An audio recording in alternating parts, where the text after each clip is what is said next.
Hello, beautiful people. I hope all is well. I hope all is well. Welcome back to another episode of The Single Season, where we're talking all things dating and relationships.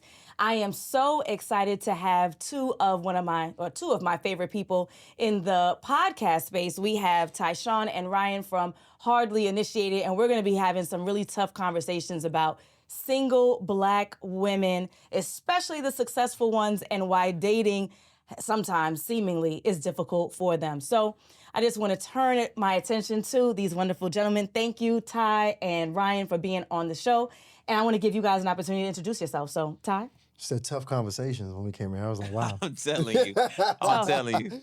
Yes, well, Tyshawn Jackson. I am the host of the Hardly Initiated podcast, co-host. Me and Ryan here both. And excited to be here today. Good. Ryan? Ryan Catchings, co-host of Hardly Initiated. I'm not sure if I'm excited or what, but yeah. I'm happy to see y'all, and I'm happy to get to it. Likewise. Right. So you guys have a super successful show talking about dating and relationships. You interview dozens of people so far, and I want to share some of the statistics that we find around successful Black women and get some insight from you two. So number one, Black women are were more likely to be married than white women until 1970. And currently, we have 27% of Black women being the head of their households versus other races. So let's start about marriage. Marriage in the Black community. Based on your experience, based on the interviews that you've done, what are you finding is the hang up about marriage these days? I'll start with you. Oh, man. It seems like as a culture, just in general, we are very fearful when it comes to marriage. Mm-hmm. We're not as open to marriage as we were a few generations back.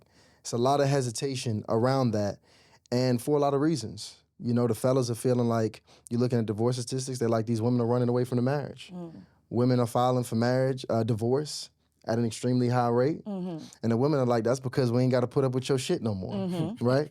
So it's this very combative nature that we have really as a culture and as a relationship, and that's just anti-team. That's anti-be together for the next 50 years. And that's even why me at 30 years old is not married. Just personally, because even my whole mindset towards marriage, thankfully, with the people we've been bringing on, have been given a different perspective. But even my mindset was, whoa. I got to be extra careful because I don't want to get got. I don't want to lose in this bad deal, this arrangement, which is how marriage is presented in today's culture. So I truly do believe, thankfully now, because of, again, the guests we've been bringing on, because me studying the game and studying successful marriages, I think now I have a better idea of what the purpose of marriage is. And I think we get into marriage for love. You know, we get into marriage because we've always had this goal and this feeling that we have, instead of having a real plan, mission, and purpose behind what we're doing. And until we really get a better understanding of those things, we're gonna stay in this place. Right, understood. I'm going to push back on something that you said, because it bothers me to my core. I've heard all of these statistics around 70% of women are the ones who file for divorce, 80, 85. I hear numbers, people just pulling numbers out their asses.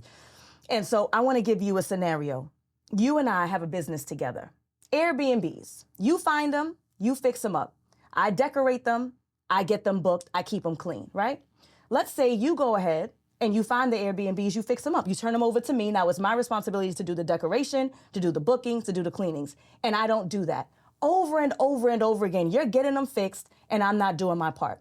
You go to a lawyer, you say, you know what? The business with Alison isn't working. I want to dissolve our LLC. The Ty and Alison LLC, I want to dissolve it.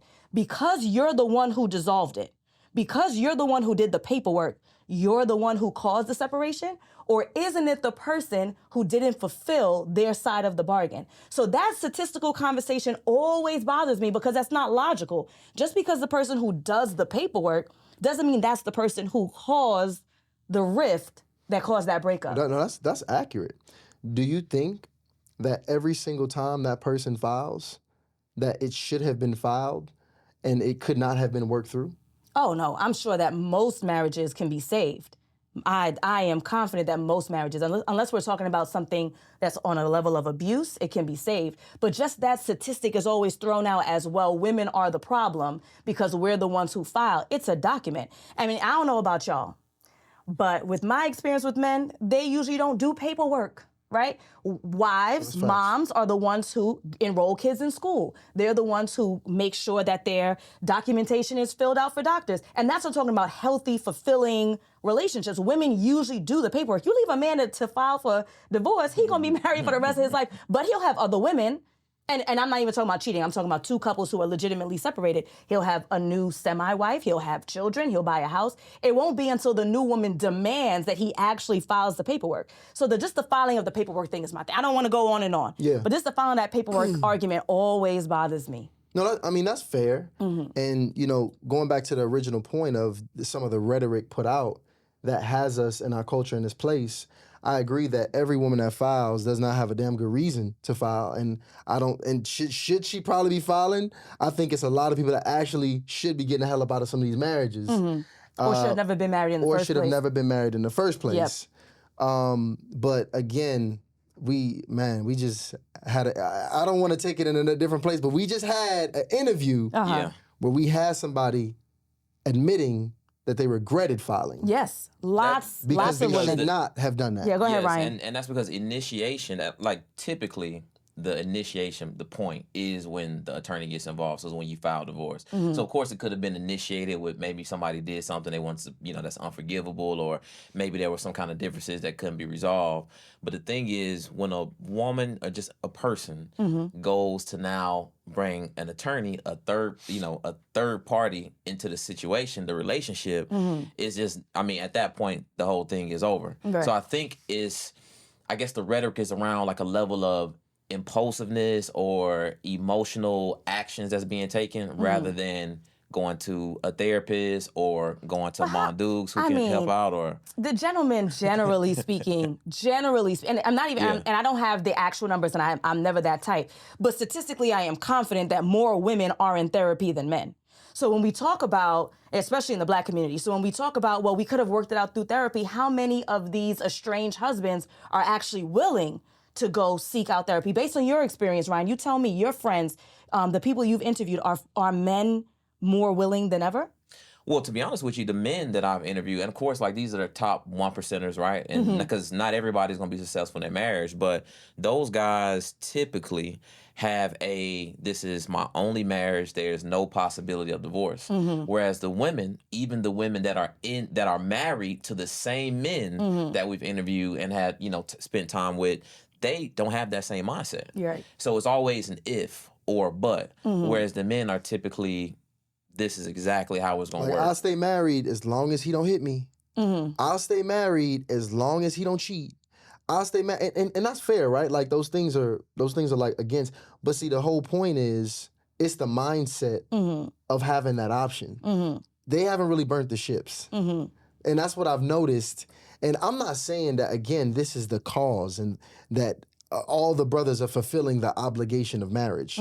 I just noticed that just through speaking to many women, there's always that option to leave, whereas men typically don't necessarily have that option. Because things will happen. People will cheat. People will be dishonest. People will be disloyal. People will do all kind of things. So, I remember when I bought my bike, I asked the guy who sold me the bike, I'm like, well, what's the likelihood that I'll fall? He was like, if you buy a bike, you will fall. Yeah. So it's things that are absolutely going to happen, especially when you talk about being married 10, 20, 30 plus years. But the women typically always leave this space open that if everything doesn't go how I anticipate it to go, then there is a probability of me getting divorced. So my pushback with that would be to that is I think that the women are articulating their non-negotiables. If he cheats, if he beats me, if he does whatever. And the guys are saying, I'll stay married. I don't know if maybe they're just not articulating their non-negotiables, because I'm confident that most guys, if their wife had a baby on them, would leave. Like, I don't think that the average guy is sticking around for some really egregious behavior. So maybe the issue is not that men are the ones who are willing to stick it out once they even decide to marry. if they marry, they're sticking it out through and through, and the women are leaving that gap. I think the women are just being more forthcoming to say, I will stay under these circumstances, and the men are maybe just not as forthcoming. What do you think, Ty? I think that if I go into business with you, like the last example we had. Yes, the Airbnb. If you're my business partner, I want my business partner saying, look, I don't give a damn what happens. We're going to make this business work. I don't want my business partner saying, hey, Ty, look, if I get on my last $1,500 in my savings, I'm going to have to leave this business alone and give me a job. Hey, Ty, listen, I ain't going to lie. If a better opportunity come on over here, I'm going to have to put this Airbnb joint aside, and I'm going to have to go apartment units. I want my business partner to be all in with me and to ride with me regardless. Because again, that language, that mindset of coming into a lifelong commitment with knowing how you're going to leave is, I think, very dangerous. And it's one thing to have non-negotiables, and it's one thing to have divorce as an option. I think those are different. I think having non-negotiables and standards is fine. Having boundaries, right, is fine just for your self-care and sanity. Yes. But going into something with having an option to quit and leave, knowing that if things get a little bit too rocky, I'm out, I think that's dangerous. So what I'm learning from the two of you is that the ladies need to shut their mouths. Not that they need to, not that they need to change it, but that, hey, baby, I'm ride with you. And then in the back of my mind is, but if I get down to my last $1,500, I'm out this business. But to you, it's going to be, not babe, but it would be, because we're in a business tie, you and I are going to fight through this, and we're going to make sure this business works until I get to my last $1,500. That's what it sounds like. See, but the thing about it is, you got to think about it. When my lady comes to me, you know, y'all ladies are good at this. Y'all ladies will come and make up this grand situation that ain't never happened.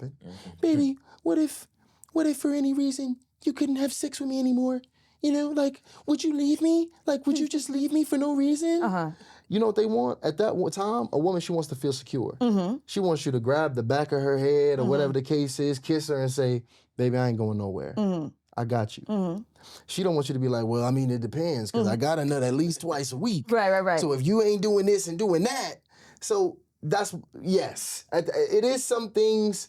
I'm not saying that, you know, you should communicate. You should not be honest and transparent in your communication. But you got to make sure that you really, again, it's the mindset. Make sure that you're going into a lifelong commitment all in. That's all I'm saying. Got it. So, Ryan, question for you. Yeah. You are a single man? Single. All right, good. Yeah. So this is right on time. So as a single man, what are some of the turnoffs that you're coming across in the dating scene? I think the main thing is like a lack of trust. You know, in lack of trust that can start whether typically at the beginning of the date, you know, the dating phase, or somewhere in the middle. Where typically I find that women are not as comfortable with taking instruction or direction when it comes to where we're going and how we're doing it. Really? Because the ladies are complaining that the guys are not being creative enough and not establishing the plan and not executing. And you're saying is... My thing is, if it's the first few days, I mean, how creative do we got to be? I don't even know you, so I'm not doing too much with you anyway. You know what I mean? So if we're going on a walk in the park and some coffee, and I'm telling you what the weather looks like outside, what you should wear, see, that's what I see. See? Come on. We can get some... Coffee's not a good date? So what I advise my clients is to redirect when a gentleman offers them a coffee date. And that's what I mean. Wow. That's what I mean. And listen. And I advise that if she redirects, she ain't the one. Exactly. That's what I mean by simple direction. It's like, this is the thing. The reason why I think a woman should be open to going where the guy wants to, because if the guy's taking her on a good date, he's going to take her somewhere where he knows he's going to be respected at, where he's going to know the pricing. He's not going to take her on somewhere he can't afford. Yep. He's going to know the environment, right? But you can't afford more than coffee. Not you, but in the example, they can't afford more than coffee. But Come on. This thing, it's not about what they can afford. It's more like, why would you want even a man to make an investment that he doesn't know you? We got to have conversation. What's an investment? Give me a dollar amount. So this is the thing. Before I take you out on a, you know, let's say $150 dinner date with some drinks and some apps, I'm going to have to at least know I'm very interested in you. At least. And sometimes that could take 1 or 2 days. So this is my thought. I understand that. I actually spoke about this before. And if you're a gentleman who's dating more than one woman at a time, which is your right, and I encourage it, then we're talking about rent money by the end of the month when you add up all the dates. Absolutely. My issue is that I find that the gentlemen are not investing enough time before the date, because a lot of the vetting that you could have done to see if this chick was worth $150 could have been done over the phone. Instead, what I find is that a lot of the gentlemen are rushing the process, and then you want to go straight to the date because you want to see physique or you want to see chemistry or whatever that is before you get to know the person, and then now you want to spend $10 on coffee that I don't even drink because I don't drink coffee. Yeah. So how about we encourage people to spend more time getting to know each other before they even physically go out? That way, I mean, it's free. We got unlimited cell phone minutes, texting. Why don't we do that instead of saying, I'm going to send you a place or send you to a place or advise you to go to a place that you don't even drink the contents of what they sell, just so I can see if this person's worthy enough to graduate to the 150 date. And see, that's the thing. It's the mindset, right? I'm not taking you to coffee so you can enjoy the beverage. I'm taking you to coffee so you can enjoy me. Just me. Not the 5-star dinner, not the great service at the 5-star restaurant, not the cocktails, but me. The more things that I bring into play, the less of me you actually get. So if you want to actually get to know somebody, I think a coffee shop or a walk is one of the best places. And I'm not saying that you don't implement the 20-minute FaceTime or the 15, 20-minute phone call prior. What I'm saying is if a guy is saying, hey, I want to make sure that not only do you get an opportunity to get to know me and I get to know you, I want to make sure it's an environment where I can make sure you're absolutely safe and secure. And a lot of times that's going to be right up the street at the coffee shop. Now, this is the thing. I'm not trying to spend 3 hours with you at the coffee shop. Yeah. Right? It's also a way for you to get in and get out if it's an inappropriate match. Absolutely. And if we're having a great time, an exceptional time, then it's going to go to an hour. And if we really, really having a great time, then I'm going to invite you to take you somewhere else. And then that somewhere else, we may spend 50, 60, $100 to kind of depend on the situation. But to begin with, it's like, it's no pressure. I'm taking it easy. I'm dating multiple women typically. So I'm not going to over-invest in somebody I just don't know. Absolutely, and I agree with that. My last point on this before I switch it back to Ty is that I'm not against cheap dates. I'm against coffee dates because it literally required no thinking or effort. So I would prefer, I take a gelato date over the coffee dates because there's at least a little bit more culture behind, a little bit more effort. Let's go down to the park. Let's take a walk along the lake, like some kind of effort. And I think that's what a lot of the ladies are concerned about. It's not necessarily that the coffee costs $10. I would take a more creative $5 date than just the lack of effort. So that's, to me, the real issue with the coffee stuff. That makes sense. I mean, the coffee is going to include a walk, a brisk walk. It's going to include some good conversation. You read the right guy. The coffee's an experience. Yeah, right. That's the thing. It's a whole shabazz. And the thing is, I mean, what you risk is, I feel like women risk this. They go out with these guys. They doing all of the things, the 5-star dinner days, and they can't even afford it. They doing a 5-star dinner day, they can't afford to get a boot off their car.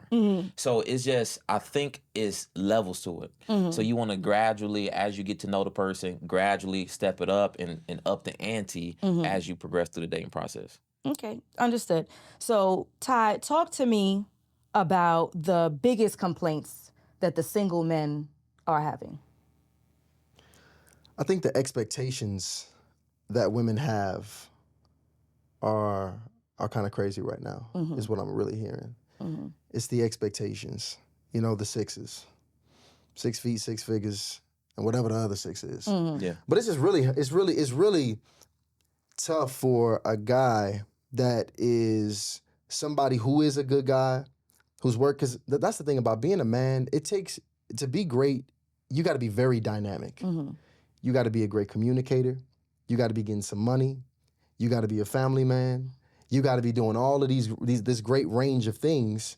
And when you meeting this brother and you put on, like, you in your mind have created who you expect him to be based upon, in general, things that are not even real or true, what ends up happening is you're not even able to, this brother does not exist, essentially. And a lot of times, if he does exist, he's probably not going to be interested in you. And that's just an unfortunate reality. But the thing about it is, if I hate to tell women to settle, because I think settling is more to settling outside of your standards and your boundaries, right? Like those people, somebody disrespecting you and going against like your morals.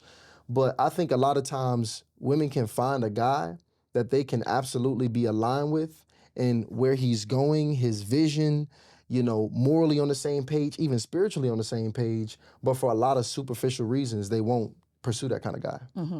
So the expectations, I'm seeing them online, right? There's a woman who went viral recently. She refused to go to the Cheesecake Factory on a date. There's a woman who was eating all these oysters or some kind of ridiculous thing like that. I've seen that one. But is that reality, right? I think sometimes we are inundated with all this messaging from social media and thinking this is how all of the millions of Black men and women who are single in America are functioning. Is this reality? So, Ryan, are you hearing your friends talking about unrealistic expectations, like real human beings that you know, not behind a viral video clip? No, yes, absolutely. Unrealistic expectations, women who do a lot of talking, not a lot of listening. I think that's a big thing. Just like women literally talking too much. And just not being open to taking instruction or direction. And the expectations, I mean, it's really a thing. I mean, the thing is, the amount of men that I actually know that are interested in seriously dating and wanting a long-term relationship is quite a bit. But they just not finding women who they deem as qualified. Okay. And what the women are doing is the expectations, right? But it's the evaluation process. Women are looking at what they have earned and expecting men to see the equivalent. So, for example, you successful, nice car, nice house, six-figure employment, and you expect a man to have a level of reverence and respect for that, which a man is not looking to qualify you based on those things. So although you do have these things, the man is looking at, well, what does those things with her, what do those things come with? Probably comes with somebody who is overworked, probably comes with somebody who prioritizes work versus prioritizing themselves, probably comes with somebody who is open to taking instruction from everybody except for the man that they're actually interested in. So I think that a lot of successful guys especially look at those things and they just, at this point, are just like, I'm not sure what exactly to do.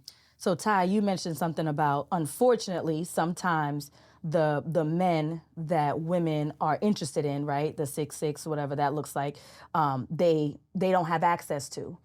Do you think that there's some truth in that for men as well? That many times men are chasing after women who are beyond their lane, like a woman with a particular physique, a woman who earns X amount of dollars. We wouldn't be concerned about what does a six-figure woman or how does a six-figure woman function. Don't mess with the six-figure woman. You won't have that concern. Maybe, you know what I'm saying? Like, is it that we're going beyond our lane? Like, maybe you just trying to mess with a woman who's a 9, and maybe your level is a 6, and that's okay. It depends on what scale you grade on. Because when it comes to beauty standards, absolutely not. Men gonna date who they can get. That's just how men work. So men have no problem with being with a 6 in terms of a beauty scale. When you say being with a 6, sorry, real quick, being with a 6 meaning sleeping with a 6, or being with a 6 meaning rocking with a 6? Let me tell you, men, when it comes to beauty standards, men will be receptive of what they can attract. I absolutely think that. It's not a bunch of men that's chasing after model-looking women with model-looking physique. They will take a woman that looks quite the opposite of that with no problem, and they will put a ring on that woman's finger. The thing is, when the women are qualifying themselves not on the same scale that men are using, that's the problem. Because the women are saying, hey, I'm a 10 because I got the 6 figures and I got these things, but that's not the scale that men are using. So that's the biggest thing. But so give us the scale, Ryan. So the scale, beauty is very important, right? Physical attraction is going to be on, I would imagine, every man under 50 years old, physical attraction is probably going to be top 3 things, right? So that's something that they're going to be looking at. Also, a level of devotion. Like, men really like women who admire them and respect them and will have no problem with affirming them anytime they do something great or good or moderate, right?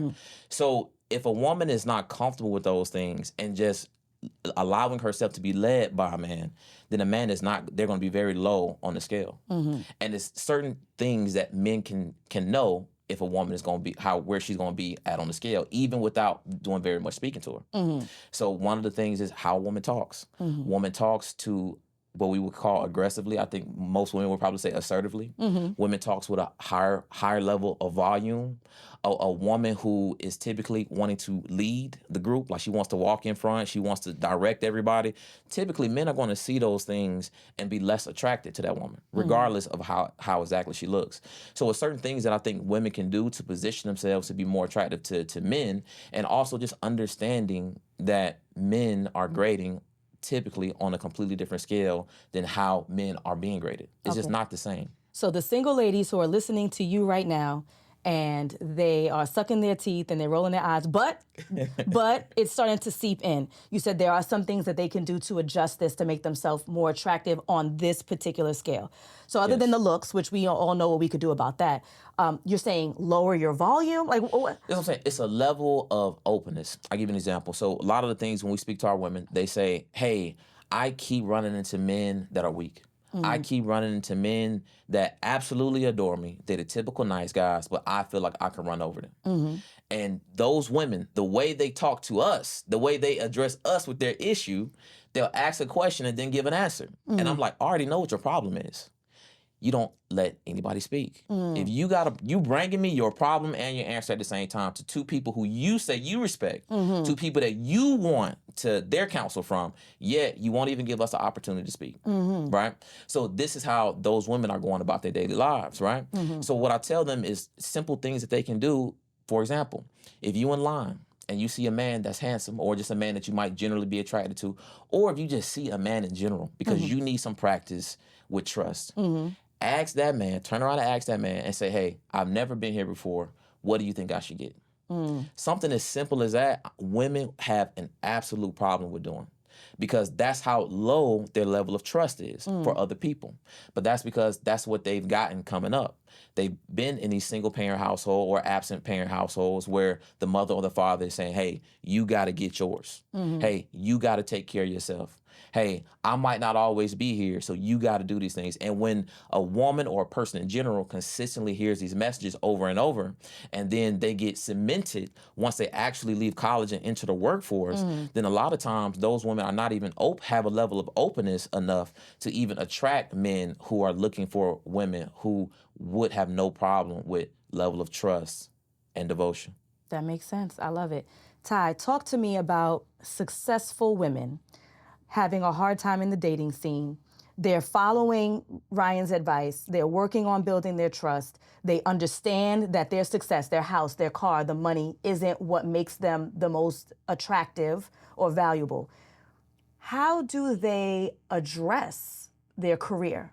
Should they keep it secret? How does a woman talk about, or does she, her success without it coming across as being overly aggressive or what have you? So it's interesting. I'm dating a young lady right now who actually has a career. And who actually has a career? Yeah. You surprised? Well, I mean, she might qualify for the woman we talking about. Okay. That's why I'm saying that. And sometimes I got to double back and check, because I feel like I'm so disconnected from it, because we literally don't talk about her career. And now we don't talk about it as in like what she wants from where she's going. I have a good idea with what's going on there, but that has nothing to do with our day-to-day conversation. When we get on the phone after work, that's not what the conversation's about. That wasn't what the conversation was about even when we initially met. It had nothing to do with that. The problem is sometimes when you meet women that are really ambitious and aggressively looking to grow their careers, they can lead with that. It dominates their mind, and it then dominates the conversation. And when that happens, you have now become that person outside of work. That is literally who you are. You are work. And a man doesn't want to marry a job. He wants to marry a woman. And a woman is going to be able to be someone who has things that she holds dear outside of work. And the women that are not able to have those things are not able to even have any level of depth in conversation outside of work. And when you get to that place, I think that's when it's most dangerous. So if a woman is in that place, what she should do is make sure she can actually hold and have a fun conversation with a man that can be light, that can be deep, that can be all the things, and still have nothing to do with work. So no, you don't talk about necessarily work with your job. The Work with thing the guy. is, the same women that say they don't have time to date is that woman. That's the same woman. Why don't you have time to date? Well, some of them are preoccupied with work, and some of them are moms, and they're overwhelmed. That's the thing. If you can't take care of yourself, and you incorporated, you're the most important business there is. If you can't take care of yourself, how can you help take care of me? How can you help take care of the kids? You already have shown this level of imbalance or lack of having rhythm. So that's why I say the same women that say they don't have time dating, they're basically saying, I don't have time to take care of myself. Right? I mean, with that, I mean, how the hell they gonna have time to take care of you? Yeah, I mean, that's really what it comes down to. So I do understand that it's this level of ambition that people have where they want to be successful. But not even a woman wants a man that's always talking about work. Not even a woman wants a man who's consistently putting his work over everything else. Right. Right? So the thing is, it's funny because women are in this is paradox, right?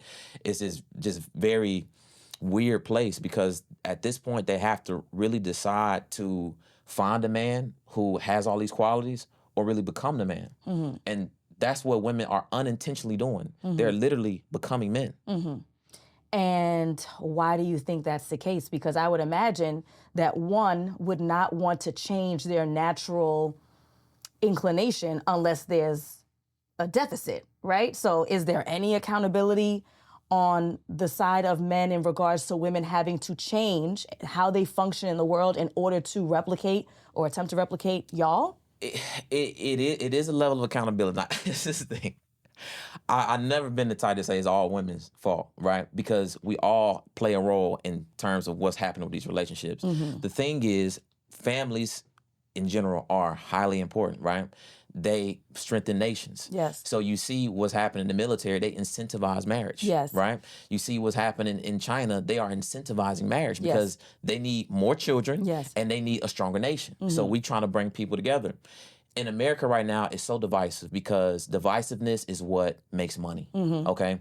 Divisiveness is what fuels social media. Yes. So right now, marriage is not something that's promoted or incentivized, but we just as a group have to look past that. Yes. So I'm not blaming women for the situation that men have also equally contributed to. Okay. What I'm saying is men got to do their work and women on the opposite end also have to do their work. And it's unfortunate that we are in this situation, but I tell everybody, I ask some of the women that I work with because they grinding, they doing their thing. I'm like, yo, how much money do you want? Like, how much shit do you want to buy? And I ask guys that the same thing. It's like somebody asked me, it's like, oh, you don't want to be a billionaire? I'm like, no, I don't want to be a billionaire because I am not willing to make the sacrifice that a billionaire has to make. Yes. Because I want to have a prosperous family, a successful family life. And I know I'm on the first leg. So maybe the second and the third leg, they can get the Ketchens family to $1 billion, right? So it's the same thing I ask women. It's like, yo, you already making 150. Why you want this 250, right? What else do you want to buy? What else do you want? What are you leaving behind to get to that next level? That's a good point. The thing. That's really what it's all about. It's not about a hate for women and how much money they're getting or a hate for ambition, because the Proverbs 31 woman, she was an industrious woman. She was an ambitious woman.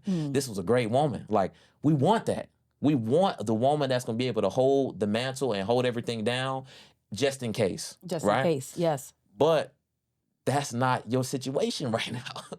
Your situation is that you single and that you need a man, but you don't want to put in the work because a lot of the work, let's be honest, it's not in finding a man, it's in finding yourself. You don't want to put in the work to help yourself out. Yeah. Right? Yep. So instead, you use work as an escapism. And then you mad because a man don't value it. Right? So at the end of the day, I really just try to, as my best, to tell women like, yo, look at what you got going on and what you want. Not what these men is wanting, not what your corporation is wanting. And if what you want is a healthy family, then you got to start putting in the work to do that. And it's not putting in the work 9 to 5 at your job. Right. It's the stuff that's before that and after that. Excellent. And we, just to be clear, we acknowledge that men also need to be greater. And in many ways, that's the whole purpose of the podcast and how it actually came to be. We actually started the podcast to reach men. Me and Ryan were doing very well in our companies that we had. And when it got to a point, when it got well and we had this free time, we started actually going into our sales, which we've never done in our mature areas of our lives. And in this research of studying masculinity and manhood, we saw that as men who were already respected by men could attract women, still were not where we wanted to be as men. And being that way, we was like, yo, the reality of the situation is if we're in this position, we know a lot of other brothers are also in this lacking of leadership, like really lacking the importance and understanding of fatherhood and kind of prepping for those next levels. So it's damn sure work that has to be done on both ends of the spectrum. And it's going to take everybody to hunker down to get through this place that we in culturally as men and women. Because we all old and single. I mean, this is the thing. Tyshawn 30, I'm 34. No. I'm talking about like... I'm young and married. Yeah, good. Blessings. As a culture. Yes, as a culture. We all old and single. We had Pastor Jamal Brown on our show, and he was like, y'all 34 and 30 years old. He was like, where y'all family at? He was like, oh, y'all just going to sit here and look cool and podcast. But he was right. Because 4 years ago, I was depressed. No hobbies. No real, strong relationships with friends, doing nothing outside of getting money. And the thing is, that's what we're telling people. Do more than just get money. And now women, it's crazy. Women are doing the same thing that us men are trying to run away from. We're trying to run away from just getting money. We're trying to be more than that. We're trying to get ourselves to a place where we can be whole men. Got it. In closing, Ty, tell me what's one piece, just one simple piece of advice that you would give to a successful Black woman who's single, who no longer wants to be? So we talked about those boundaries that women can have around men. Have those boundaries for your self-care and your self-love. So just how you won't let nobody come into your life and run over you in a way that you deem to be disrespectful, don't disrespect yourself. And when I say disrespect yourself by not intentionally doing something for you, even if that's just taking 10 minutes out your day to meditate, if that's just taking 30 minutes out your week to exercise, if that's just literally going, you like horses, go horseback riding once a month, but don't just continuously neglect yourself over and over again for all of these other reasons that you have made a priority. Got it. That's it. Ryan, one piece of advice to a successful Black woman who's single, doesn't want to be anymore. You got to chill on the sex. Really. Yeah. Too much sex. The thing is, I tell men this too. You got to step away. You got to take times for abstinence to get your mind right. The thing about these single successful women, they can do whatever they want to. They're going to be around successful men. If they want to go out and have a good time and get crazy drunk and have as much, that's the thing. They have the freedom to do whatever they want to without consequence. Or that's what it seems like. But there is heavy consequence when a woman is out leading with her heart or a man is out leading with his tool, his penis, right? The consequence. I know what you meant. Okay, good. Good. Okay. But my point is, when you out there distracting yourself with lust, what happens is you lose out on ample opportunity to actually do what's best for you and improve yourself, your mental and whole health. So I think just simply cutting out sex and taking time, whether it's 6 months of abstinence or a year of abstinence, to actually improve yourself can do women and men in general a lot of help. Now, that was supposed to be a wrap up, but I cannot wrap up on that because I have to ask you, if this is what we're advising women, because that was what's one piece of advice, are the gentlemen on the dating scene receptive to quote-unquote born again virgins, people who are practicing abstinence? Are they open to that? The ones that's not open to it are not for you. Makes the filtering process a lot easier. So you're still advising, stick to your guns, stick to the abstinence, or at least reducing the amount of sexual activity, because that's going to offer you the clarity that you need to pursue. This is the thing. If you my age and you single, whatever you've been doing, it ain't been working. Yep. And if what you've been doing is also included sex, cut it out. All right. Because you don't had enough of that. And you need to chill on that. And you need to try to figure out what else you can do constructively to get yourself together before you go out there and start making these relations again. And don't use no sex to start going crazy on that rose, because y'all can afford, listen, they going crazy. Listen, masturbation, it ain't talked about. But they look. That's the next up problem when that pops off. All Okay. right. Thank you so much for Ty and Ryan for being on the show. Ty, Ryan, where can we find you? How can we listen to your show? Listen, so right now, YouTube is the place to find us. So on YouTube, type in Hardly Initiated, right? Hardly Initiated. Type it in on YouTube. And please subscribe. Every Monday and Wednesday night at 8 p.m. we go live. And on Sunday at 5 p.m., we put some of our favorite interviews out. Actually, Alison, your interview is going to be coming out as well, which we're so excited about. Yes. So YouTube, Hardly Initiated. Thank you, gentlemen. Peace.